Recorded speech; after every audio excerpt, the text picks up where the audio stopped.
Shalom, selamat pagi, jemaat yang dikasih Tuhan. Pagi hari ini kita bersyukur Tuhan beri kekuatan buat kita untuk mengawali hari ini. Sudah dikasih Tuhan, saya diingatkan untuk kemarin ketika kita berdoa malam dengan keluarga yang lebih besar, dengan keluarga Kingdom Family, ada satu pesan bahwa ministry kita, keluarga kita tidak akan pernah yang namanya berhenti untuk, kita akan pernah kehabisan pekerjaan. Kita itu dapat pesan, dan minggu depannya ketika kita doa untuk gereja kita, doa malam untuk gereja kita, salah satu pendoa kita, kalau sudah tahu Ibu Budi, yang namanya Ibu Budi, ya, nama yang sudah punah itu, dia katakan ketika dia berdoa lama sekali, ada satu terselip bahwa dia mendoakan orang-orang yang tercerai-berai, garis besarnya, seperti domba yang tidak bergembala. Dan itu ayatnya sama seperti di Matius 9, saya akan bacakan nanti ayat 36 dengan sampai 37. Sama seperti yang terjadi ketika kita doa minggu lalu, bahkan ibu ini, bahkan beberapa pelayan Tuhan yang ikut di doa hari Rabu, itu tidak tahu ya, atau tidak datang di doa seminggu sebelumnya. Tetapi ada satu kalimat yang ada garis merahnya, yang artinya apa? Tuayan itu banyak, tetapi pekerja sedikit.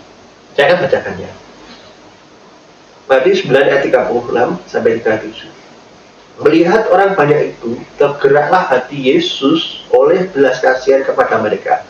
Mereka lelah dan terlantar seperti domba yang tidak bergembala.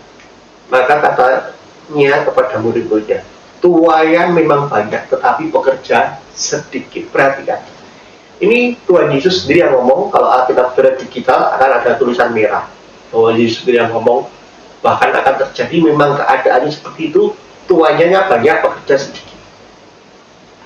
Ya, dan itu kita alami, teman-teman yang di Pioneer Generation juga mengalami ketika mereka pelayanan di sekolah-sekolah, akan mengalami seakan-akan kurang orang. Tetapi janji Tuhan ketika kita doa malam kemarin, bahkan dikonfirmasi lagi ketika kita doa malam di gereja lokal, bahwa kita tidak akan kehabisan penuai. Kita nggak akan kehabisan yang hanya pekerja. Dan hanya satu yang menggerakkan kita, satu, belas kasihan. Saya merenung, kenapa ya orang berhenti untuk melayani dan fokus hidup untuk dirinya, fokus untuk keluarga sendiri. Betul, memang keluarga harus dilayani, tetapi jangan terjebak, saudara. Banyak orang terjebak dengan apa? Dengan hanya melayani keluarga terus, dan akhirnya apa? Lupa untuk melayani di luar. Memang tidak boleh juga kita melayani di luar, tetapi keluarga kacau juga tidak boleh. Tetapi jangan juga terjebak. Kita fokus sama keluarga dengan alasan family, ya, yang utama keluarga, yang pertama melayani keluarga, akhirnya kita nggak bergerak. Itu juga salah.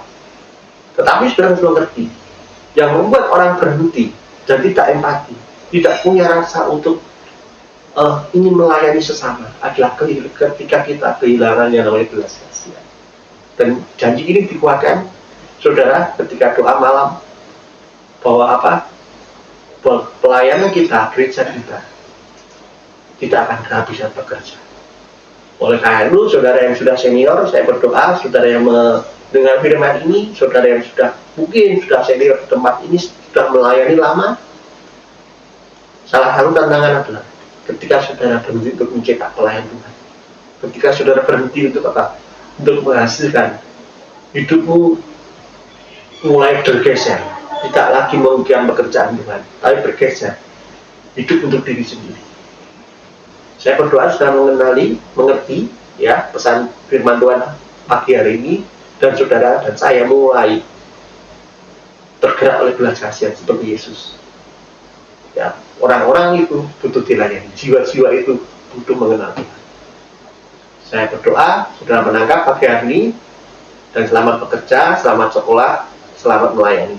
Tuhan Yesus memberkati.